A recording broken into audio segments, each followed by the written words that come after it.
This week we talk about Primavera, and then he started saying to his friend in Spanish or Catalan, we were Spanish, we are Catalan. Oh, wow. And then we turned around to look at his friend, and his friend just looked me dead in the eye and went, "My mother is dead." I was like, Alison's gallbladder free life and Michael Jackson. What's your favourite Michael Jackson song? just the ones he did when he was a little boy, I guess, with the Jackson 5. Oh, before he was a paedophile. That's good. Unproblematic. Ignore that feeling. Well, we're back, and it's post Primavera. Alison's one gallbladder down. Yeah, it was holding me back. So much has happened since we last recorded. The Lindy West throuple debacle. Yeah. Lena Dunham's book came out. That's too late for us to talk about. It's been mad because I've been so mad to talk about both of those things. I know. But let's talk about Primavera. So Alison, in the build up to Primavera, was like, I'm gonna go so easy. Yeah. I don't want to take too many yolks in case I burst my stitches from surgery.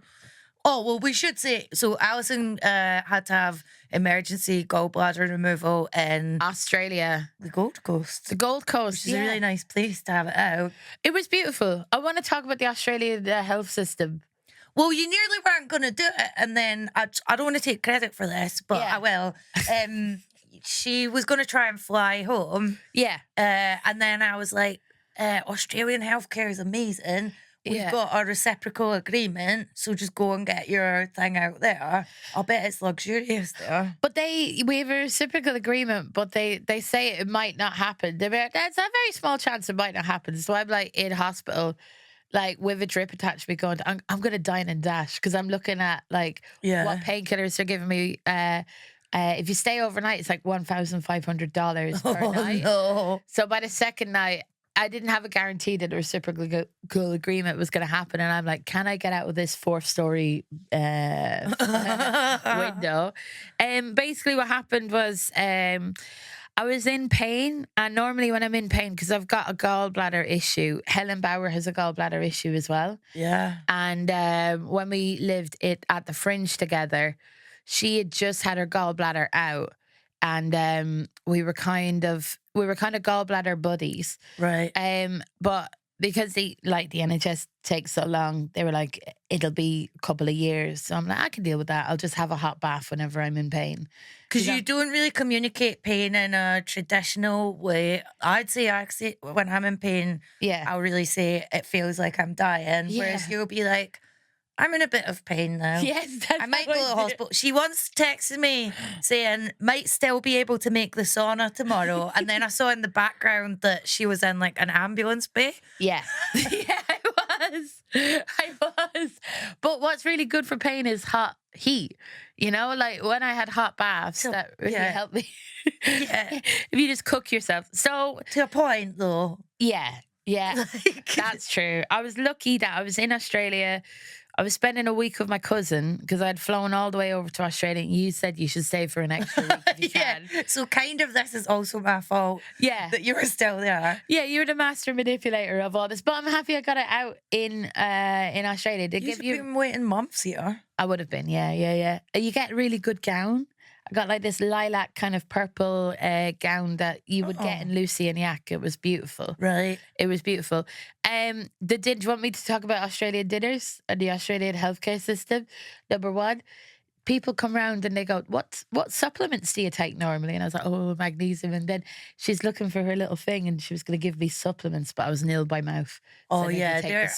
Away. Isn't Australia's a superior country to us? That's why I have no time for Brits and slagging it off. I feel so bad for like Irish people that work in the healthcare system and British people that work in their healthcare system, because when I've been in hospital in Britain or in Ireland, everyone's on like 12-hour shifts. Yeah. And in Australia, they're on 8-hour shifts. Yeah, that's why they're all moving over there. Yeah, it's so sad though, because like if you go into the vocation of being a healthcare worker, you're doing it to help people. You shouldn't be worked like, you know the way stand-up comedians get burnout because they've got too many good jobs. Like, you know, Like when you got Taskmaster, your book, and the podcast at the same time. Netflix, right? People who work in nursing shouldn't have that amount of stress because they're not getting financially rewarded the same as you were. You know what I mean? I actually hate how many doctors are going into stand-up because the problem is they have the work ethic to really succeed at it. They do. They do. Too many of them are figuring that out now. How do you think we can stop them? It is. Well, I think the thing that does stop them is their parents being disappointed in them, because most people become a doctor because their parents were a doctor or healthcare staff and pushed them to go into it. Because if you think about it, being a doctor's minging. Like, why would you want to do it? Touching, pooing organs and stuff. Yeah, that is psychotic, frankly. So I had so I was in hospital and they did an operation on me. The guy, one of the guys Googled me whilst I was going into surgery and was chatting to me about comedy. That was. That really affects the care that you get in hospital. It does, unfortunately. It was so weird because I was like, he's I'm gonna be cut up, but I feel more violated by someone Googling me than someone slicing me open and looking at my organs. They got the gallbladder's gone. They got a few crystals out as well. I got like keyhole surgery, so I've only got like 4 holes in me, which is good. And now 7. Yeah. Okay. And the food was really good. You got tea. I was so pissed off because I was nil by mouth for 2 days, and they were like, "We might get you in at the end of the day to get an operation." So all of my dinners were Rice Krispies because I'd missed a dinner shift, and the dinner looked good. Right. They like sweet potato and wow. stuff. Yeah. It was like it was properly good. Anyway, I'm out, and I want to say hello to Beck from Century, who's the producer. She flew out to be near me. It was amazing. She got me miso soup. My cousin Anthony drove me to the hospital. We went to the first hospital. It was private. Yeah. So I couldn't go there. So we had to drive another 40 minutes. And I said to him, I'm so pissed off because I really wanted to see kangaroos, and I'm probably never going to see kangaroos now. Because my whole time was in Australia. I was like, I want to see kangaroos. We got into the next hospital. And guess what was in the car park? You sent me the picture. 5 kangaroos. 5 kangaroos. She was going in a hospital and there was just loads of kangaroos at the entrance. Yeah, but they're like foxes there. Anyway, yes. So we went to Primavera, ended on up to Alison was like, I'm not going to take drugs, you guys. I'm going to have some light mushrooms. Yeah. I don't think I'm even able to take proper drugs unless I fingered MDMA into my wounds, which I thought was disgusting. And I was like, I'm going to take lots because it's my 40th. Yeah. For once, I'm going to let go. I'm going to go hard. For what? I'm going to take drugs. What? No, but you know how I take a sensible amount. Yeah. Even on drugs, I'm sensible. I say, go to the drug testing site. Yeah. We have to have the utmost purity. Yes. And we're going to take the right amount. And then we did the opposite of that. I took one night. Friday. I took the smallest amount. Well, no, not the smallest amount. I took the normal amount, and then I stayed in the next night. Alison, said she was going to be sensible. Said that she didn't want to burst her stitches, and I was like, "What are you on about? Is that because you think you're an invertebrate anytime you take Class A's?" I just love stretching. Do you know? Like, but then when we went to see Jade, remember I was like, the next day I had such sore muscles because I was like, I'm so happy. I know. I think that would have happened even if I wasn't on drugs. That was the best performance the whole weekend for me. For me, that wouldn't have happened if I hadn't been on drugs. I was like, I want Jade to play for 4 hours. I know. And in my head, I wanted to turn around to all of you and go, when she's singing about Psycho, she's singing about the company Psycho, who look after X Factor. There's so many layers to this. I remember when she played Angel of My Dreams, Phil was saying that Pierre Novelli loves that song and listens to it on repeat. I can see that though. I can see that. I can't see that. It's an amazing song, and somehow I imagine Pierre enjoying, like feeling pure joy. You know?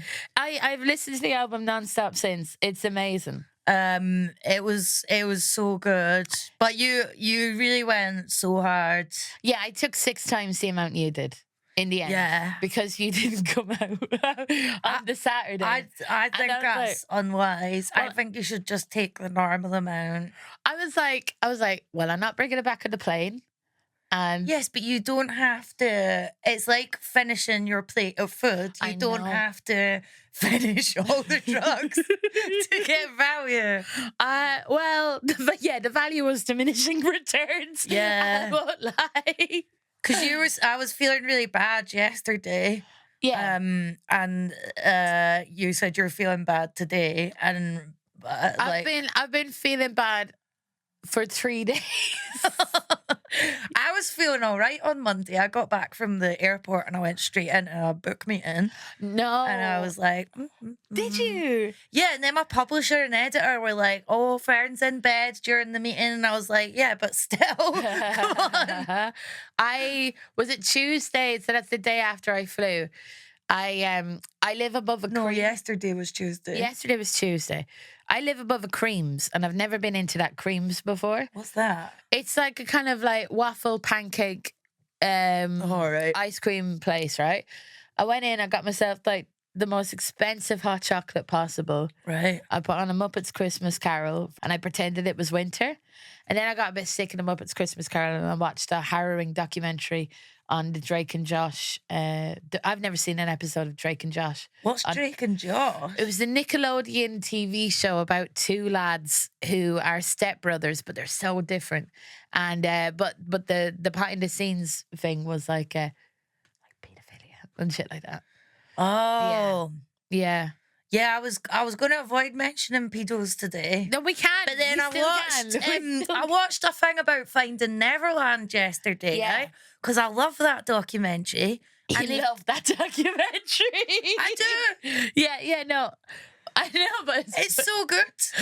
You know what? I think you're the only person I know that's ever done a rewatch on Finding Neverland. Like it's Die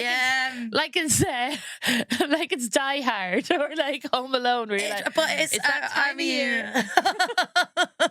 Post Primavera, Finding Neverland double. No, I mean, there's mad stuff in it where Wade Robson's like, I was in love with Michael, and then they're saying the other one's saying, oh, Michael presented me with a ring and we had a little wedding ceremony. I know. And you're like, why do you think these guys would make this up for money? And all the stuff in it is so humiliating. Yeah. And Michael Jackson fans are a special breed of strange. Like, they will defend him to the death. I can't believe how much people are eager to. I get that you liked Thriller. We all liked Thriller. Yeah. But he's a prolific pedo. It's crazy because, like, maybe about 6 years ago, I was in Gatwick Airport and I saw 6 people dressed like Michael Jackson just in a Pret-a-Manger. Yeah, they're absolute freaks. Michael Jackson fans are the strangest, tackiest, most embarrassing people alive. Not tacky. I think naff is the word I'm looking for. It's crazy because the film came out, so there's been a resurgence. All of my reels, not all of my reels, but like a quarter of my reels are like, why did they wait so long to talk about this? And then some people are trying to be like, Michael was pro-Palestine. Look what happened there. And I'm like, you tell me where he was pro-Palestine. Why he did Earth Song, and then we could go war is wrong. Like, let's have a little more. Yeah, it's crazy. Dave Chappelle said that James Safechuck and Wade Robson were lying. Where has disgusting? Name me anything that Dave Chappelle's ever been right on. There's nothing that he's like. I don't understand. Unfortunately, he's a good comedian. It's just that all the stuff he's covering is horrendous. It's depressing because he could be better. I know. What else did? What's your favorite Michael Jackson song? Just the ones he did when he was a little boy, I guess, with the Jackson 5. Oh, before he was a paedophile. That's good. Unproblematic. Yeah. Before puberty, he was amazing. I definitely think I actually like Janet Jackson a lot more. She's amazing. And I still get so angry about the Super Bowl. Yeah. Yeah, it's crazy. Janet has really been. Do you know I've heard that's why YouTube was invented. To see Janet Jackson's tit. Google image search exists because people wanted to see the green dress that Jennifer Lopez wore to some award ceremony. You know that kind of green dress with all the leaves on it and stuff. But you know, did I say this on the podcast before that Michael Jackson lived 2 villages away from me? No? Okay. Well, I talk about that. What are you on about? Michael didn't. He did. We're gonna get Google right now, right? He lived in America with his monkey. No, after the shit went down with Martin Bashir. Oh yeah, I remember that. That's the other thing. Yeah, he had his little boyfriend. Who was that? Gavin Arvizo. This is what happened. And everyone was like, he didn't have a childhood. He's allowed to have a little boy as his friend, remember? Yeah, but he had a lot of like all through the Martin Bashir thing, he had his arm round this little boy and was like stroking his head. And everyone was like, that's what happens when you're a child star. It's crazy because, you know, like Macaulay Culkin, I believe that I think Macaulay Culkin was abused by him and won't ever say anything. I believe he wasn't. And I believe that Michael Jackson treated Macaulay Culkin the way that Tesco treats Easter eggs, which is to make a loss on, you know, the way you'd sell Easter eggs for really, really cheap. And you're making a loss on it and you're hoping that like other people will buy other stuff in Tesco. What I'm on about is I think that he didn't do anything to the most powerful child in the world. Right. So the most powerful child could go, well, he didn't do anything to me.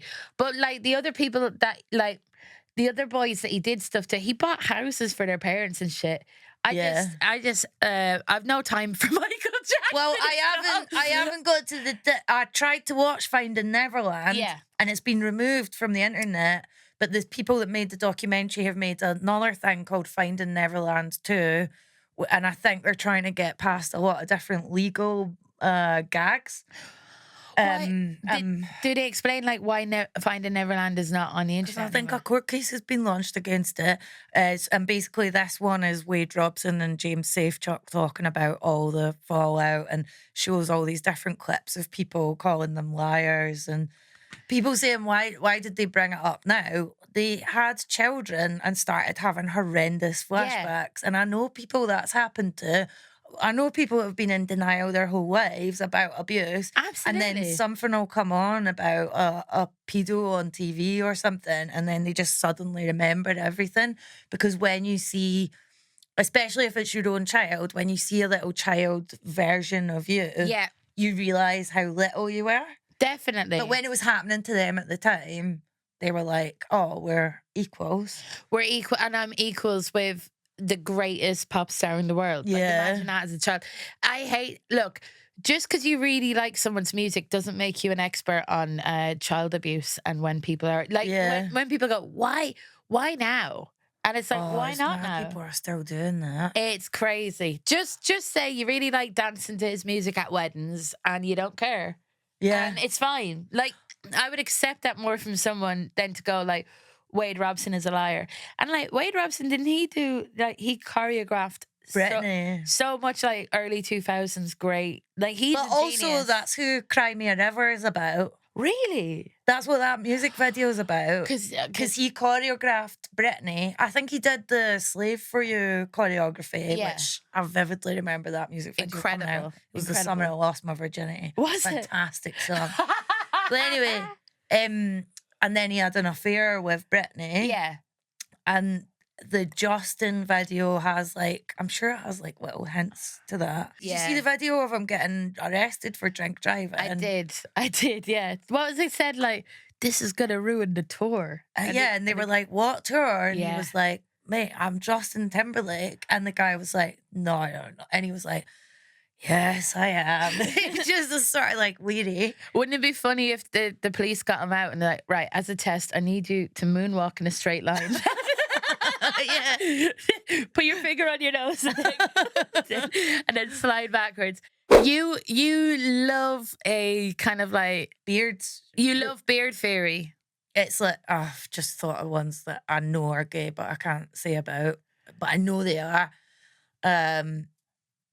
Do you get an inkling and then you Google them, or are you just there's people I know are gay and it's being covered up because they have beard contracts because it means that you get more work. This is still happening all the time. That's messed up. All the time. Because if you're a Formula One driver, that's like very macho. Or footballers, I know about gay footballers who've got fake girlfriends. Yeah, well, you can see like the first gay footballer that came out, committed suicide. I know that there's a good documentary about Justin Fashanu, and it's basically John Fashanu and his daughter. It was presented by John Fashanu's daughter. Yeah. And she kind of confronts her dad, like, yeah. because he treated him terribly. Yeah. Yeah, that was awful. But even people think that homophobia in football is not as bad now. I saw a story about an Aussie footballer who had come out to his team and was getting hassle within the team. Yeah. And ended up having to leave. Well, it's like with kind of comedy roasts that come out, people always still do gay jokes. And like football chants are a bit like comedy roasts I think there's either a Dutch team. I think apparently the Dutch have the worst football chants, like the most horrific football chants. Really? Yeah, I can Google it. Like there was chants about like a coach's wife having cancer, and I think she died. And they fucking were chanting. hell. Yeah. So it's kind of like there is a big roast culture. I do remember there was a few chants I heard about Karen Brady. Yeah. She owns I've heard of Karen Brady before she was on The Apprentice. I heard that she was a slag because I went on the terraces of like West Brom and she owned Birmingham. Oh at my the time. God. So that's isn't that crazy? Yeah. So and also there is someone had schizophrenia in Scotland. Oh my God. And they chanted, "There's only two such and such. There's only two such and such." Because it's supposed to be there's only one, but because he's got schizophrenia, they were like, there's only two. Oh, is that like the idea that it's where people get it mixed up with multiple personality disorder? Yeah. God, I thought people... No, do you think football fans are looking up the... Oh, listen. I don't even know how to communicate politely how I feel about football fans. In fact, I don't know why this happened. Yeah. John Robbins and Ellis James had some sort of football thing. Yeah. Sometime around lockdown, and they got me in as a guest on it, right? Yeah. And I don't know what, but they're nice guys. Yeah. So I did it, and then I remember their producer, Dave, saying something like, "What's your feelings on football generally?" And I said, "Well, I guess for as long as they're on the pitch, they're not out there raping women." And he was pretty much like, "Don't say that on the air." But I just was like, and I have this argument with my partner a lot. I really hold footballers in the lowest possible regard. I'm so sorry. No. I probably view them the same way they view women. I grew up with suspicion. Suspicion, yeah. I grew up being a football fan. I associate football as bonding with my dad and stuff. Right. It's kind of good in a way that, like, it's good when you go on a long drive with your dad. You're not looking at him, and you can just say stuff because you're looking at the road. Yeah. And when you're watching autism. Yeah. Well, I think my dad is autistic. I was like, well, I bond with my dad over him insulting my siblings to me behind their backs, I guess. Do you feel special when he does that? He has said before that I'm his favourite. Lovely. Yeah. Which I don't think you're meant to say. No. But you're glad it's you. Do you feel... I think that's justified, yeah. Why? Because I'm the best behaved. I went to watch Millwall, West Brom versus Millwall with my dad. Oh yeah, sorry. I always think your dad's a Millwall fan. I know. No, it's actually the more cuddly. It's West Bromwich Albion. But you probably do think he's a Millwall fan because anytime I go watch football with him, it's at Millwall because it's geographically the most close. Still, didn't you say also he got in trouble for fighting at football? Yeah, he did. I'll talk about that another time. But he did. Like he loved a bit of like rough and tumble in the 80s. And then that stopped when he had a family, and probably ecstasy.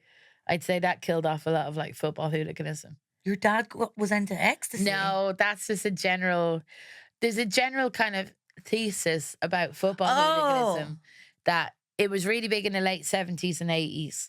And then for some reason in the late 80s, 90s, it died out. I'm sure Irvin Welsh has covered this. Yeah, a lot of people have. But I think it's like raves and that idea of belonging kind of replaced punching people's heads in.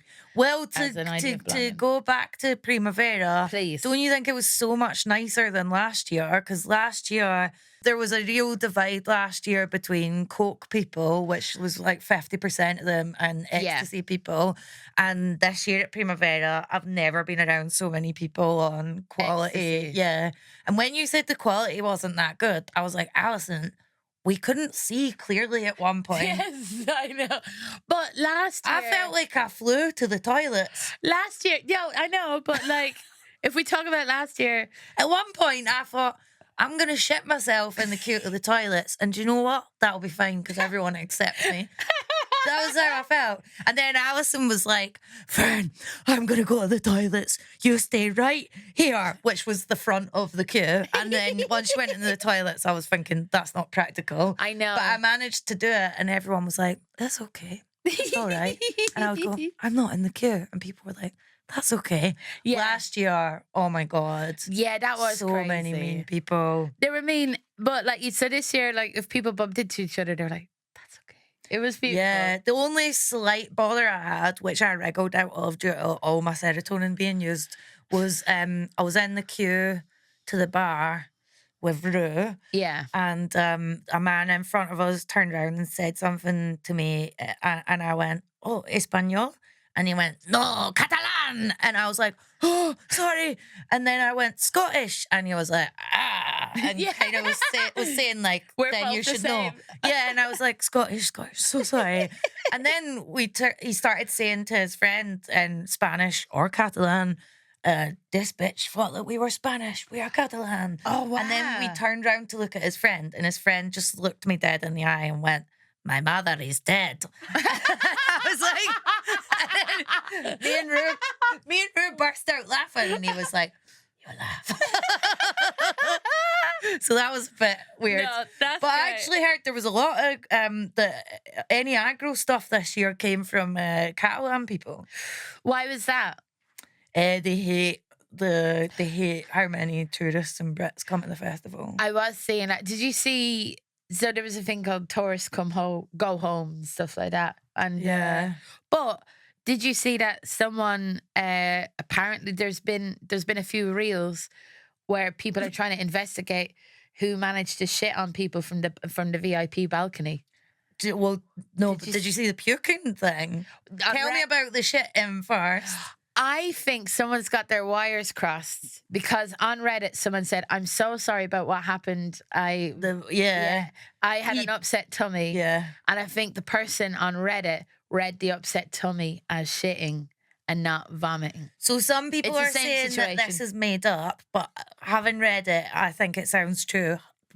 I mean, having said that, I got told pigs had 4-hour orgasms and I believed it. That's true. That's true. I'll believe anything. But someone posted on Reddit, on the Primavera thread, I had an upset tummy and I'm sorry that I puked over the side of the balcony. Yeah. And then a girl was like, oh my God, that was you. I've been washing my hair for hours.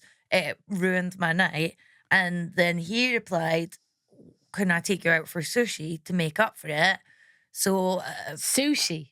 Yeah. That man is risking his life. He's an upset tummy. This is what other people said. Oh my gosh. So everyone was like, oh, that's not, and people were having a go at the girl for being uptight, being like, it's a festival. Someone said, it's really funny unless it happened to you. And they were so horrible. Yeah. The next, I think 2 days later, there's a post. Went for sushi with the puke guy. Oh my God. And she should have insisted on going out for like boiled chicken breast and white bread with no butter. You know what I mean? Bananas and apple sauce. Yeah. So basically she said, she was like, my bank account was empty by the end of the festival. So I thought, hey, this is a free meal and maybe it'll be a chance to like makeup and it'll be like a funny moment. Yeah. But instead, the guy was extremely rude to the wait staff. He kept saying, "Scusi, scusi, scusi," in a heavy Italian accent. And then he started coming on to her, being like, "Let me check all the puke is out of your hair." No. And being like, "Come here and let me examine your hair." Oh my God. And she said, "Look, I'm not interested in any kind of romantic encounter between us." So she said, if anything, it made things a million times worse. Oh, and God. loads of people were telling her she was a liar. Then other people were like, having met Italian men, no, this sounds legit. You are so beautiful with puke in your hair. We should talk about the Thursday, which was the day that everything Massive got called attack. off. Yeah. Well, but we saw geese. We saw geese, And that they was were great. good. Yeah. But we went home earlier than Townsend and Stu. We stayed at That was our friends we were with. and me and you were holding hands because the crowds were getting crazy. I felt scared. I did feel scared. Well, so yeah, the festival rained. Like if it was Glastonbury, It would be fine. it would be nothing. A But to speaker Spanish fell. people, the entire festival collapsed and they cancelled like 4 headliners. Yeah. One of them was Massive Attack, who One of we wanted to see. Doja Cat. Doja Cat Uh, was doing an Instagram live and giving us more information than than the Primavera. festival. Yeah. So we decided to call it a night quite early. Thank Yeah. God. Yeah.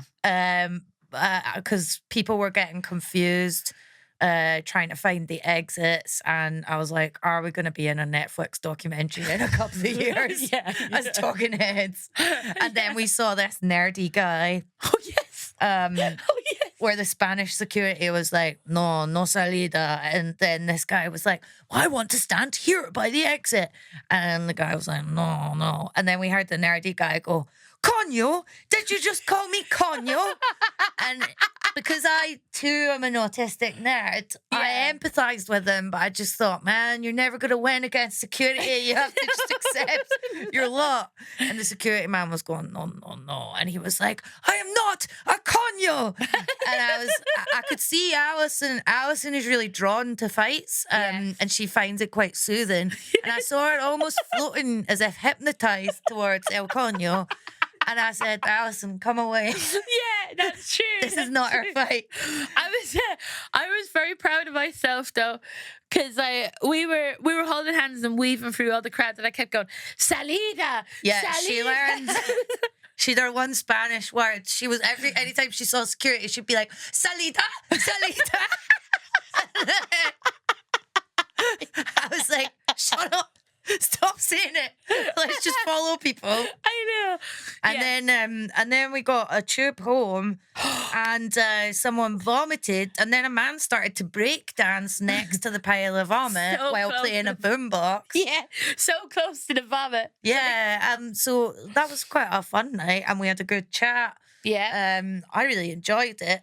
We met people that knew us from comedy. Yeah. And then the next thing I turned around and Alison was fully embracing this woman. I felt scared when we were in a group and there was loads of comedians there, and 3 of you had been on Taskmaster, and I'm like, there's not a hope in hell that someone isn't coming over. Like, well, yeah, but Phil always if I'm with Phil, he gets recognised more. Yeah. Someone came up to him and was like, "I'm such a fan of Taskmaster," and I was like, "Excuse me, series 14, hello." yeah, yeah. But then when you do get recognised and you're like, like someone came up to me and wanted to talk about autism and my book, and I was like, What time was this at? That was when I was having to sit on the steps because my eyes were going to fall out my head. And then I was trying to act normal.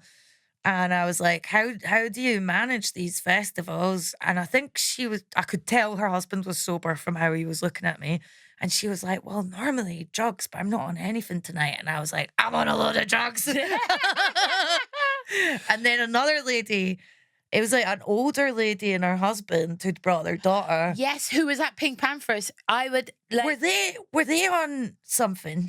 I was very They can't have been because they were like not elderly parents. They were in their 50s or 60s. Well, to be honest, like when you got recognised because there was another group of people, I didn't want to hang out on the side. I just wanted to let you have the interaction and then like you cut off when you wanted to cut off because I don't want to feel like that friend who's just like, Fern, come on. Do you know what I mean? I hated last year. It happened more last year.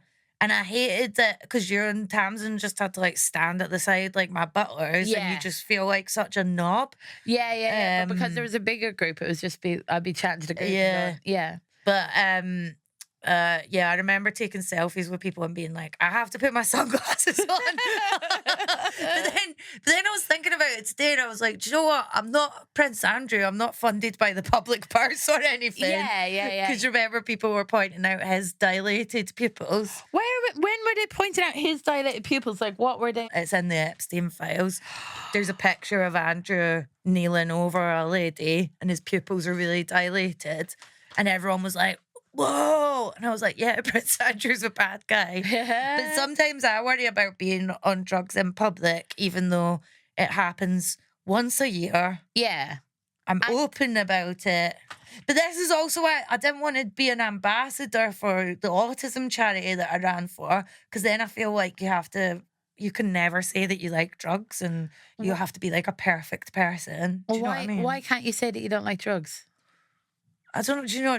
But then I'm like, well, it's not like I present this morning. Yeah, exactly. Well, I was going to say about that. I ran the marathon since seeing you. Yeah. And I never knew how much my experience with psychedelics would help me run the marathon. How? Because I thought that during it, I was going to have to say to myself, keep going, keep going. I did pass people at it who were saying, you've got this, Laura. Like someone was saying that out loud. She was like, you can do this. That's very sweet. Yeah. What happened instead was I went into a fugue state. I'd say midway through the marathon, I went into a fugue state where I didn't know who I was, what day it was, or really what I was doing there. And had I not been on high doses of mushrooms in the past and been used to that feeling, or like, because I'd taken salvia and had like total ego death, if I hadn't had that, I would have been really freaked out. And I remember people clapping, and at one point there was this woman going, Fern, come on, Fern. This like blonde woman, and I just looked at her, and I was staring at her, and it was Maurice. And I had no idea. And then Aniya was there, and it took me a little bit of a couple of seconds to realise it was her. Yeah. Because we were messaging, and I was in Australia at the time. Yeah, it was so nice. And then Aniya came to 2 different stops, and for the second one, she was like, I'm going to bring you a snack to eat. It was some sort of snack. But by that point, anytime I had an energy drink or water, I was being sick. And vomiting. Like you have to eat loads of energy gels to keep going because you're using up all the glycogen. And I remember thinking, I don't want anyone to see me puke. So I found a bit where I could just try and be sick to the side. It was absolutely insane. What sign did Maurice have? I seen it, but I can't remember. Did you not hear ego death? Oh, yeah. The sign could have been like, go Hitler. I wouldn't have known. I remember just looking at people like, I could have gone faster. I didn't use up like everything I had in me because towards the end, I stopped for a little walking break. And then one of the volunteers was like, only 500 meters to go now. And I went, oh, okay. And just started running again to the end. I downloaded the app and I was like following your progress. And that was the only night that I went out proper in Australia. Like, ended up in like a casino and stuff. But like, I sent you a card from Moonpig. Do you remember that? Yeah. So Alison sent me a card that was maybe like A3 or A2 sized. I don't know how. I think my postman had to knock the door to get it to me. And there's there's a comedian who I don't hate, but I don't dislike. I dislike them a bit, and it really bothers me that they have a much faster 5K time than me. So I've used this to motivate me a lot. And Alison had printed a full-size picture of them running and said, "They're faster than you." I thought that was very touching. But I don't know if I'll run a marathon again. Maybe in a few years. Don't people get addicted to it though? Do you not feel? Yeah, that but that's the great thing is I've managed to not get addicted to it. I don't want to, and it made me fat. I'll just say it. It made me fat doing the marathon. So I was like a sort of fat Christ for autism. A fat Christ for autism. Like that's really my biggest sacrifice, because I remember when I signed up to it, I thought, I really don't. I know I'm going to gain weight training for a marathon because I know what type of exercise my body responds to, and it isn't running. Yeah. I know I'm going to be so hungry and overeat, and that's exactly what happened. But you know what? It was worth it to raise money for autism research. Woo! But I'm not doing it again. If they want to have a sponsored bodybuilding competition. Can you do that? Could you do No, I just emailed them this morning to say I'm not doing it next year. No, I didn't say never. I said I'm not doing it next year. Fair. Because it's so much time. What was your... It was like the group chat of me, you and Maurice was like... me saying I can't because I'm doing the marathon. Yeah, which is fine. You know, like it does take up a lot of time. Or like sometimes you'd be a bit snappy and I'm like, oh, she's running. Yeah, I started to be like, these people don't understand and I can't talk to them. Yeah. I don't think I could. It's meant like every Sunday you've got, especially if you're a slow runner, it means you have to go running for 3 hours or 3.5 hours. So it means it then affects your plans on a Saturday. And if I hadn't lived with someone who was also doing marathon training, it would have been over. Like if my partner was as discouraging as Maurice, I wouldn't have done the marathon. What did you carb load on? This is the last question. But what did you carb load on before your... Every food that I wouldn't eat normally. So Maurice came over the night before. Yeah. And I had...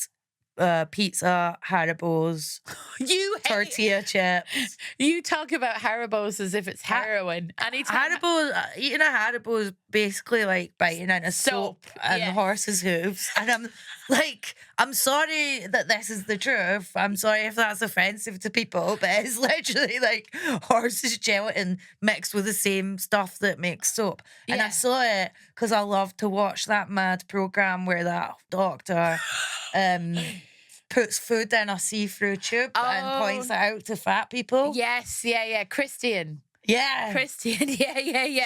I think he's since been cancelled, you know, and had to pay out, he had to pay, someone sued him after they got in a bit of a twerk fight. I don't know if it was Arlene Foster or someone random like that. Arlene Foster loves trouble. And he also got in a bit of bother because he'd messaged a guy on Grindr being like, hey, do you know what's in cum? Horse hooves.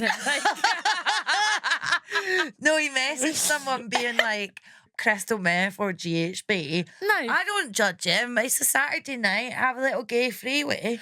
But like, it is mad that he's telling fat people like, this is what's in Haribo. And then he's like, what's in crystal meth and GHB? Yeah, but poppers open up the butthole. Yeah, but I would love to see a drug version of You Are What You Eat, where it's just all the ingredients of what you consume. But I tell you, I am like You Are What You Eat with drugs. Well, we got ours tested, but we became impatient and took it before we got the results, which was a mental move on our part. We're like, oh, the Gorillaz are doing all their album tracks. I need to get this.